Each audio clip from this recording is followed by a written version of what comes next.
राधे राधे। मेरा नाम है निकिता शर्मा और आप सभी का स्वागत है श्रीमद् भागवत गीता की इस श्रृंखला में। पिछले श्लोकों में हमने समझा कि किस प्रकार श्री कृष्ण अर्जुन को समझाते हैं कि जब मैं सगुण रूप में अवतरित होता हूँ तो मोहित व्यक्ति मुझे नहीं पहचान पाते। वे सभी प्राणियों के सर्वोच्च भगवान के रूप में मेरे व्यक्तित्व की दिव्यता को नहीं जानते। तो चलिए आज बढ़ते हैं अगले श्लोकों की ओर। श्रीमद् भागवत गीता के 9वें अध्याय के 12वें श्लोक में कहा गया है, मोघाशा मोघ कर्माणो मोघ ज्ञाना विचेतसः राक्षसी मासुरीम चैव प्रकृतिम मोहिनीम श्रितः। अर्थात जो लोग इस प्रकार मोहग्रस्त होते हैं वे आसुरी तथा नास्तिक विचारों के प्रति आकृष्ट रहते हैं। इस मोहग्रस्त अवस्था में उनकी मुक्ति आशा, उनके सकाम कर्म तथा ज्ञान का अनुशीलन सभी निष्फल हो जाते हैं। ऐसे अनेक भक्त हैं जो अपने को कृष्ण भावनामृत तथा भक्ति में रत दिखलाते हैं, किंतु अंतःकरण से वे भगवान कृष्ण को परब्रह्म नहीं मानते। ऐसे लोगों को कभी भी भक्ति फल भगवत धाम गमन प्राप्त नहीं होता। इसी प्रकार जो पुण्य कर्मों में लगे रहकर अंतोगत्वा इस भव बंधन से मुक्त होना चाहते हैं वे भी सफल नहीं हो पाते, क्योंकि वे कृष्ण का उपहास करते हैं। दूसरे शब्दों में जो लोग कृष्ण पर हंसते हैं उन्हें आसुरी या नास्तिक समझना चाहिए।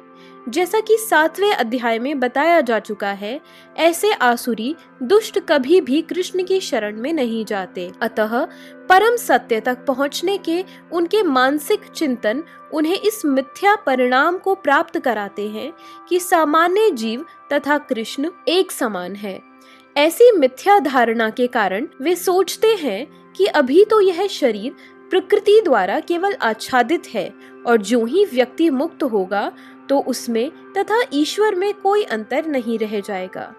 कृष्ण से समता का यह प्रयास भ्रम के कारण निष्फल हो जाता है। इस प्रकार का आसुरी तथा नास्तिक ज्ञान अनुशीलन सदैव व्यर्थ रहता है। यही इस श्लोक का संकेत है।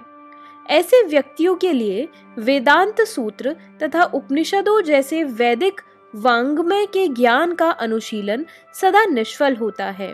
अतः भगवान कृष्ण को सामान्य व्यक्ति मानना घोर अपराध है। जो ऐसा करते हैं वे निश्चित रूप से मोहग्रस्त रहते हैं, क्योंकि वे कृष्ण के शाश्वत रूप को नहीं समझ पाते। बृहद विष्णु स्मृति का कथन है, जो कृष्ण के शरीर को भौतिक मानता है उसे श्रुति तथा स्मृति के समस्त अनुष्ठानों से वंचित कर देना चाहिए। यदि कोई भूल से उसका मुंह देख ले तो उसे तुरंत गंगा स्नान करना चाहिए, जिससे छूत दूर हो सके। लोग कृष्ण की हंसी उड़ाते हैं क्योंकि वे भगवान से ईर्ष्या करते हैं। उनके भाग्य में जन्म जन्मांतर नास्तिक तथा असुर योनियों में रहे आना लिखा होता है। उनका वास्तविक ज्ञान सदैव के लिए भ्रम में रहेगा और धीरे धीरे वे सृष्टि के गहनतम अंधकार में गिरते रहेंगे। 13वें श्लोक में कहा गया है, महात्मानस्तु माम पार्थ दैवी प्रकृति माश्रिताः भजन्त्यन्य मनसो ज्ञात्वा भूतादिम व्ययम्। अर्थात हे पार्थ, मोह मुक्त महात्मा जन दैवी प्रकृति के संरक्षण में रहते हैं। वे पूर्णतः भक्ति में निमग्न रहते हैं, क्योंकि वे मुझे आदि तथा अविनाशी भगवान के रूप में जानते हैं। इस श्लोक में महात्मा का वर्णन हुआ है। महात्मा का सबसे पहला लक्षण यह है कि वह दैवी प्रकृति में स्थित रहता है। वह भौतिक प्रकृति के अधीन नहीं होता। और यह होता कैसे है, इसकी व्याख्या 7वें अध्याय में की गई है। जो भगवान श्री कृष्ण की शरण ग्रहण करता है वह तुरंत ही भौतिक प्रकृति के वश से मुक्त हो जाता है। यही वह पात्रता है। जो ही कोई भगवान को शरणागत हो जाता है वह भौतिक प्रकृति के वश से मुक्त हो जाता है। यही मूलभूत सूत्र है। तटस्थता शक्ति होने के कारण जीव ज्यों ही भौतिक प्रकृति के वश से मुक्त होता है, त्यों ही वह आध्यात्मिक प्रकृति के निर्देशन में चला जाता है। आध्यात्मिक प्रकृति का निर्देशन ही दैवी प्रकृति कहलाती है।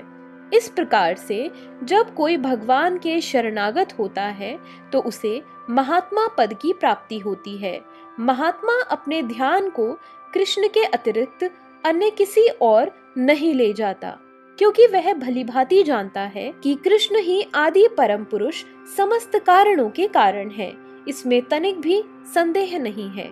ऐसा महात्मा अन्य महात्माओं या शुद्ध भक्तों की संगति से प्रगति करता है। शुद्ध भक्त तो कृष्ण के अन्य स्वरूपों तथा चतुर्भुज महाविष्णु रूप से भी आकृष्ट नहीं होते। वे न तो कृष्ण के अन्य किसी रूप से आकृष्ट होते हैं, न ही वे देवताओं या मनुष्यों के किसी रूप की परवाह करते हैं। वे कृष्ण भावनामृत में केवल कृष्ण का ध्यान करते हैं। वे कृष्ण भावनामृत में निरंतर भगवान की अविचल सेवा में लगे रहते हैं। तो इसी के साथ हमारे आज के श्लोकों की वीडियो समाप्त होती है। अगर आप सभी लोग श्रीमद् भागवत गीता की इस श्रृंखला में हमारे साथ हैं तो हमें अपने विचार कमेंट सेक्शन में जरूर बताएं और इस वीडियो को अपने परिवारजनों और मित्रगणों के साथ जरूर शेयर करें, ताकि उनके जीवन में भी इस सुंदर ज्ञान के कारण कोई बदलाव हो सके। तो चलिए मिलते हैं अब अगले श्लोकों के साथ एक नई वीडियो में।